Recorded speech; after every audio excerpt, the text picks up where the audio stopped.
this is the fact that I recognize sa mga babae. Small things matter sa inyo.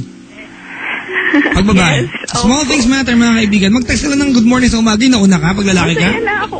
Opo. Ang lalaki, mag-text sa girlfriend mo ng good morning, nauna ka ha.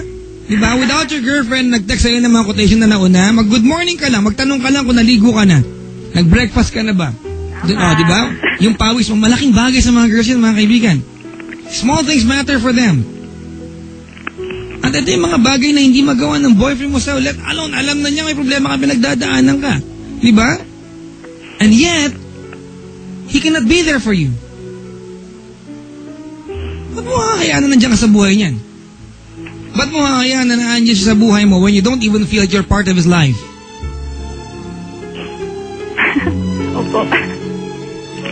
Diba? Yes po.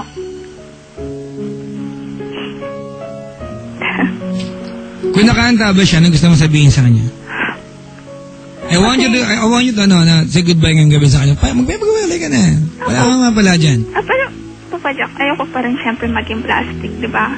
Masakit. Andun pa rin yung point na mahal ko siya. Pero, siguro, life must go on. Kahit wala siya. Oo naman. Kasi na-realize ko na, nung time na ngayon, na ang dami kong iniisip problema sa kanya, ang daming nagsishare sa akin. Na, siguro, sabi ko, hindi lang siya yung tao sa mundo. Oo naman.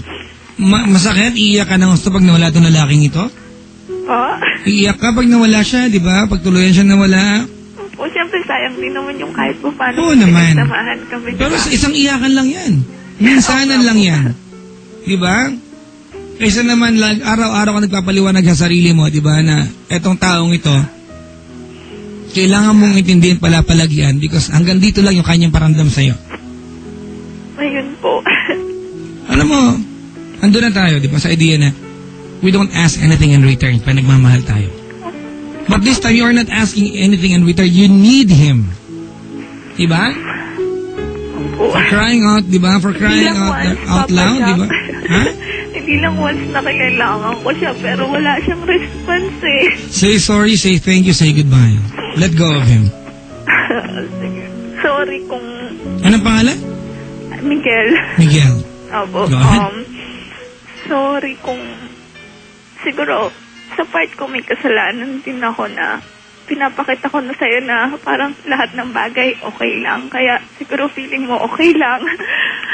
Pero wala eh. Until now, kahit saan ko isipin, bakit parang hindi ko man lang maramdaman na importante din ako sa'yo. Siguro, ayun, takes time na makakalimutan din talaga kita. Pero ayun, ang hirap eh, Mama Jack. Ayun, ayoko na mag-stop na siguro. Yun. Okay yung sorry, thank you, and goodbye mo, meron na ba? Pa? Sorry, thank you, and goodbye. Thank you kasi kasi sa lahat ng mga ginawa mo sa akin, sa lahat na kahit po paano, alam ko naman, minahal mo ako. Matigas ka lang talaga na ayaw mong pakita kung gaano mo ako mahal. Pero, ayun, babahin na talaga. Ayoko na umiyak eh. Nakakapagod. Yun po. Okay na po. You'll be okay. Apo. Alam mo, that's for sure. Sabi ni Nicole Yala sa akin, once upon a time, walang pain na nagtatagal forever. Kahit gaano kasakit yan, di ba? Eventually, lilipas yan. That's one thing na natanda ko sa lahat ng sinabi sa akin ni Nicole, mga kaibigan. One day, di ba, I was so down and Nicole Yala told me, sabi niya sa akin, dude, di ba, walang pain na nagtatagal forever. And I realized, tama. Ibig sabihin, kahit gaano kasakit ang pinagdadaanan mo ngayon, makakaasa ka na bukas makalawa, it's over. One thing is absolute, this will not last forever. Alright? Apo. Diana? Yes, sir.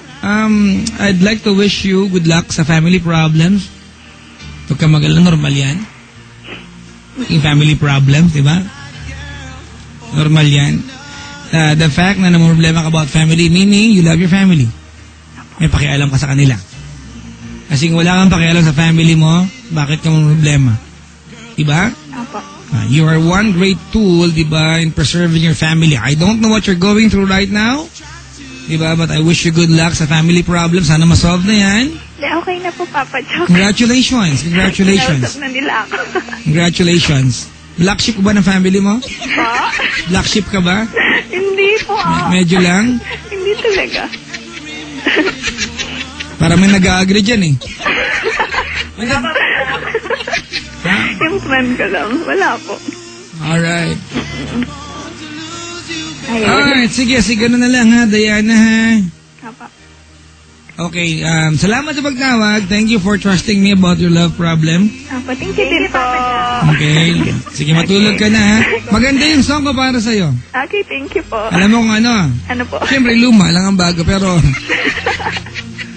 ano yung kanta ng kaibigan ko si Jimmy Bondoc? Let me be. Let me be the one. Let Tama. me be the one. Di ba? Exactly how he made you feel. Salamat sa pagtawag. Good evening sa'yo. Okay, thank you din po. Thank you. Okay, good night. Mga kaibigan, that was Diana from Townhill, W. Grabe. Sabi dito, yung relasyon nila, mukhang one-sided love, sabi ni Kalay, sa Paden. One-sided talaga. Mga kaibigan, kasalanan sa mga lalaki na kasabaybay sa atin, not because you take your girlfriend out, dinadate mo siya, okay na yon. Hindi nagtatapos yun doon, mga kaibigan. Hindi dahil nag-kiss ni last week, di ba? Hindi dahil pinayungan mo siya, di ba? Naghatid ka sa kanya ng madaling araw kasi gagabihin siya masyado. Hindi dahil nag-text kanina umaga, hindi na natapos yan. You don't count the efforts that you do for someone you love. Because if you start counting those efforts, you'll get tired. Di ba? Kasi if you love someone, you will do that forever. Kung magbibilang ka, you'll get tired. Di ba? And the biggest fact of all, mga kapatid, pag may ginagawa for someone you love, ang pinakamagandang part dito, at ang katotohanan, you are not doing that para sa partner mo. You are doing that for yourself. Kasi alam mo na you are happy. Ikaw ang sumasaya. Hindi lang naman siya eh. Di ba kung nagbe-benefit yung partner mo sa ginagawa mo, mas sumasaya ka. Di ba? Kasi you have the chance to take care of someone you love. Di ba? Hindi po lahat tayo may pagkakataon. Di ba? Kaya pag may pagkakataon ka, halagaan girlfriend mo, inahatid mo siya, nagagawa mo siya ng pabor, nauutusan ka niya, sumusunod ka naman, huwag mo sumbat. Di ba? Kasi ang totoo niyan, benefit mo yan bilang lalaki. Hindi ang benefit ng babae. Di ba? Ang mga babae, dapat na talaga magrena-renahan sila kasi yan talaga ang dapat nilang pakiramdam. They should feel like they're queens. Mga kaibigan, reyna sila ng buhay natin. Di ba? Paramdam nyo sa kanila yan. At pag nagawa mong paramdam sa kanila, reyna sila ng buhay mo, hindi lang yung paging reyna nila masaya ikaw mismo, di ba? Kasi pag reyna sila at ikaw partner, hari ka. Ganun kasimple. Di ba? Reyna siya eh. Gagawin mo siyang reyna ng buhay mo. Di ba? Pag naging reyna siya ng buhay mo, then, automatically, you are the king. Mga kaibigan, tawag sa akin. My number tonight is 8326171.